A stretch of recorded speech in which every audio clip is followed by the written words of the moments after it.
Tudo bem, turma? Aqui a professora Rúbia. A aula de hoje vai ser sobre a estimulação elétrica funcional, mais conhecida como FES, da disciplina de eletroterapia. No Brasil, essa corrente ela foi introduzida em 1986, tá? Então, supondo que eu tenho um paciente que ele tenha função muscular comprometida, por exemplo, um hemiplégico decorrente de um acidente vascular encefálico, onde ele tem os flexores de punho encurtado e os extensores de punho enfraquecido, conforme essa imagem abaixo que eu vou mostrar nos slides, aqui no apontador, né? Então, esse paciente, além de ter uma hipertonia aqui, uma fraqueza aqui, ele tem uma falha da mobilidade e uma rigidez articular, o que leva a uma diminuição da amplitude de movimento de punho. A partir daí que surgiu a ideia de uma estimulação elétrica muscular que trabalhe conjuntamente a mobilidade articular, né? Então, que eu consiga trabalhar a amplitude de movimento e a força muscular, tá? Dessa que veio a ideia do FES. As características da corrente. A sigla, né, FES, é em inglês, que significa Functional Electric Stimulation, né? Por isso que é FES. É uma forma de tratamento que vai utilizar a corrente elétrica bifásica, então ela é uma corrente alternada, não é uma corrente direta.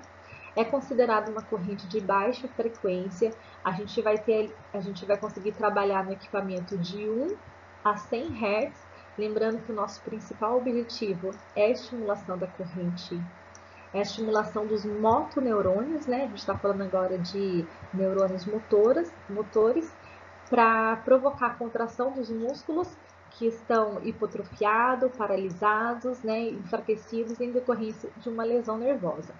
E aí possibilita a contração de uma forma funcional, porém requer tratamento específico para não provocar uma fadiga precoce. Então, por exemplo, a gente já viu corrente russa.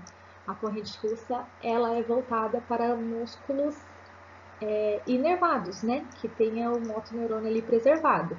Já o FES, ele já é voltado para onde eu tenho uma lesão nervosa. Eu consigo trabalhar o motoneurônio de acordo com os parâmetros e ativar a contração muscular a partir de uma lesão nervosa. Os objetivos da aplicação. Imediatos, ele vai provocar uma inibição recíproca, tá? Mais para frente eu vou mostrar para vocês lá nos slides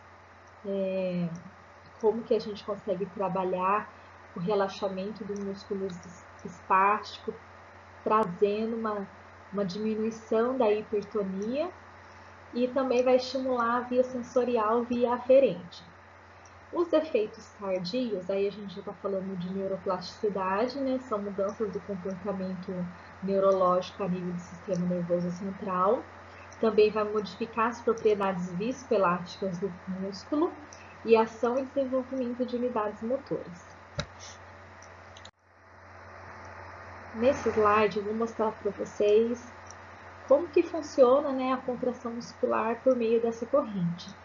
Então acompanha aqui comigo, ó, nessa primeira imagem, a gente tem a medula, né, sistema nervoso central, aqui a parte posterior da medula, ligada a toda a parte sensorial, e aqui a parte anterior da medula, ligada à parte motora, né? Então, na parte posterior, a gente tem a entrada de interneurônios espinhais, né? Que são aqueles que fazem a interconexão entre a parte posterior e anterior. A entrada sensorial a partir de fusos musculares, né? Que são os proprioceptores intramusculares que temos. Então, essa via aqui é uma via aferente, essa informação do fuso. E aí a gente tem também aqui a entrada a partir de neurônios motores do encéfalo, tá? E aqui eu situo o neurônio motor alfa, que é aquele que quando a gente tem uma excitabilidade vai causar a hipertonia. Nessa segunda imagem aqui embaixo, a gente tem a raiz ventral, né, na parte posterior toda a parte sensitiva, e aqui a raiz posterior. E aqui a raiz ventral, tá? A parte anterior. E aqui, olha, por essa parte anterior, eu tenho o motoneurônio, tá? É ele que vai trazer essas informações que vão levar à contração da fibra muscular e que vai fazer a despolarização, então, através da ativação do motoneurônio, tá? Os tipos de fibras que temos no nosso organismo. Todo músculo ele vai ter o tipo de fibra lenta, de contração lenta, que é a fibra vermelha, que a gente conhece como fibras tônicas, e as fibras de contração rápida, que são as fibras de potência, conhecido como fibras do tipo 2. E aí, dependendo do estímulo que a gente for dar para esse músculo, né, eu vou desenvolver mais um determinado tipo de fibra ou outro tipo de fibra também.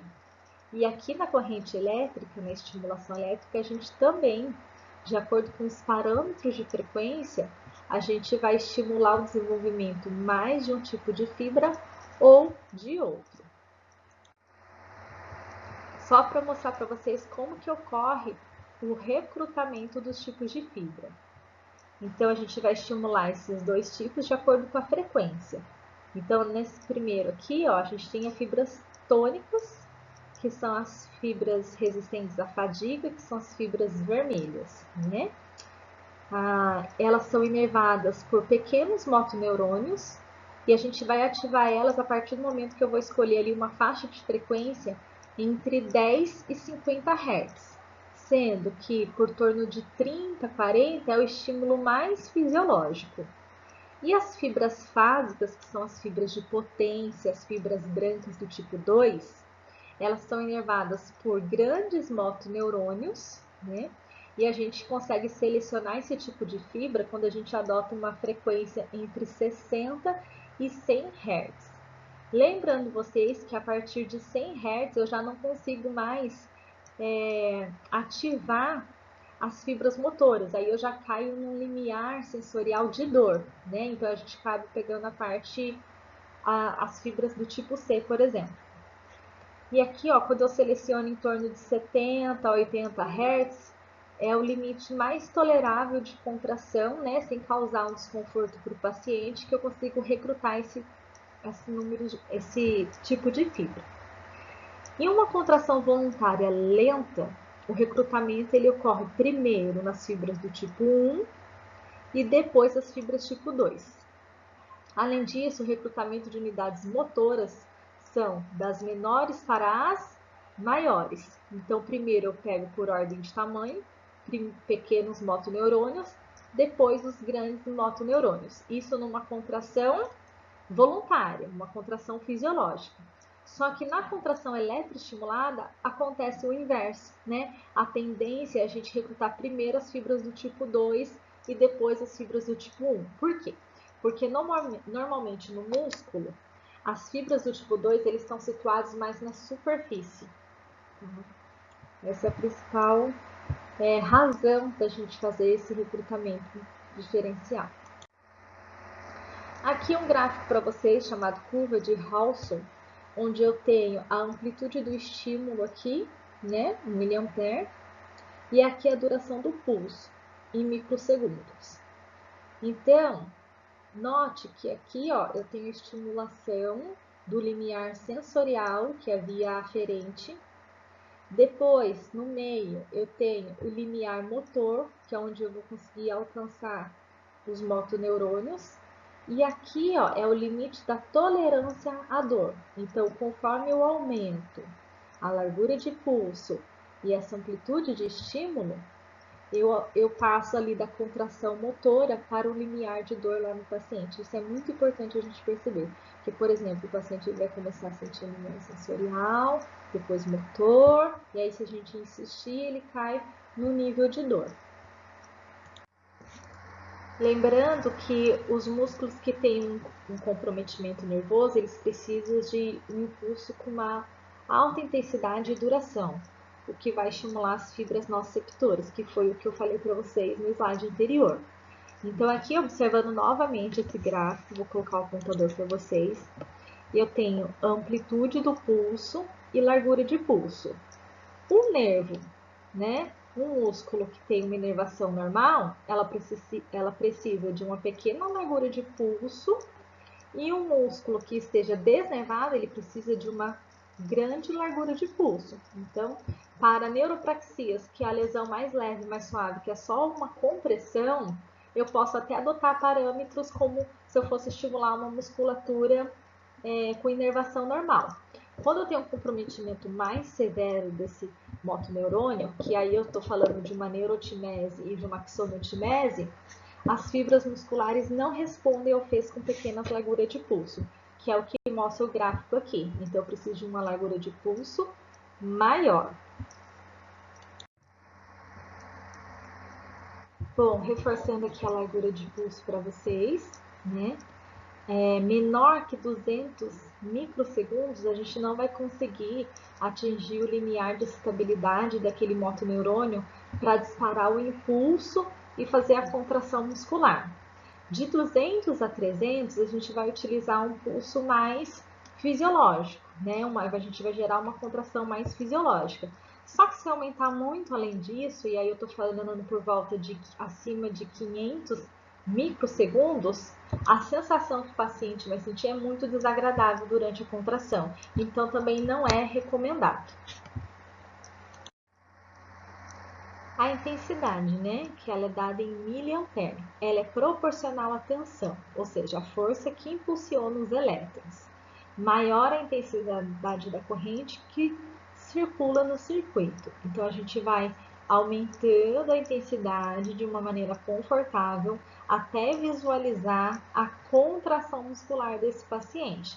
Lembrando vocês que se eu não consigo visualizar a contração e aquele paciente já passou do limiar de contração e já chegou no limiar de dor, então é hora de eu parar e modificar a largura de pulso. Aí é necessário modificar a largura de pulso para que eu consiga atingir a contração muscular numa intensidade de uma sensação confortável que não cause dor no meu paciente, tá? Isso é muito importante para vocês. O tempo de contração da musculatura, e a gente está falando o tempo ON. É até 5 segundos, a gente vai ativar principalmente as fibras fásicas. Acima de 5 segundos, a gente vai ativar principalmente as fibras tônicas, ou seja, aquelas fibras resistentes a fadigas. Lembra, gente, que as fibras tônicas, elas são fibras de contração lenta, então ela requer um longo período de tempo, tá? Então, acima de 5 segundos, as fibras tônicas vermelhas e até 5 segundos, as fibras fásicas brancas, tá? De potência. Aqui nesse slide, um gráfico para mostrar para vocês como que funciona o fez, né, a corrente.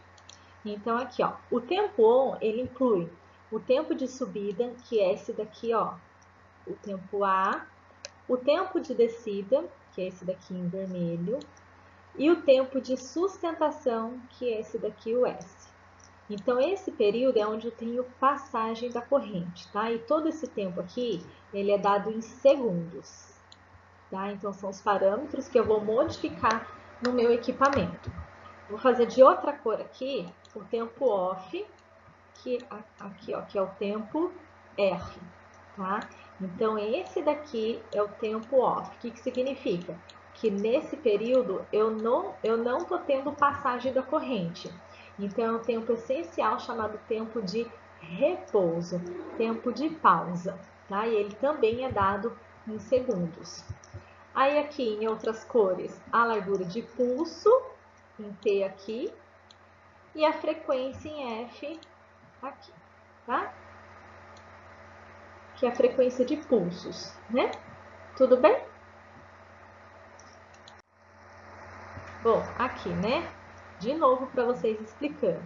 O tempo ON e o tempo OFF, tá? Representa como a corrente se comporta em todo o tempo de terapia, aqui dado em segundos. Então, algumas regras básicas. Bom, aqui tá atrapalhando um pouquinho, eu vou tirar, tá? Eu vou explicar, depois eu tiro. Tempo de subida, sustentação e descida representa o tempo em que o músculo está sendo submetido à ação da corrente. Então, normalmente aqui que o músculo entra em contração. Tempo de pausa. O equipamento fica sem a passagem da corrente, permitindo a recuperação do músculo, tá? Muito importante para não causar fadiga muscular. Imagina, gente, nenhuma pessoa consegue ficar durante tanto tempo fazendo uma contração, mesmo porque pode causar fadiga e lesão muscular. Uma sobrecarga grande, eu vou tirar aqui, tá? Um pouquinho. Uma sobrecarga grande no meu músculo, a sustentação ela deve ser maior que o tempo de pausa. E isso não é recomendado para os músculos destreinados, tá? Ou ela é igual à pausa. Uma sobrecarga pequena, o tempo de pausa ele é maior que a sustentação. Então, a gente vai utilizar esse exemplo no começo de um tratamento, tá?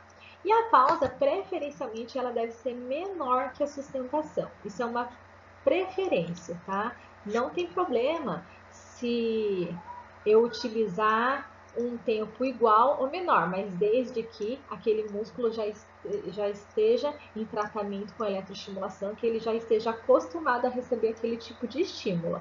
Agora, se eu for começar a terapia, então o tempo de pausa ele tem que ser maior que o tempo de sustentação, tá? Ou que o tempo on, tá bom, gente?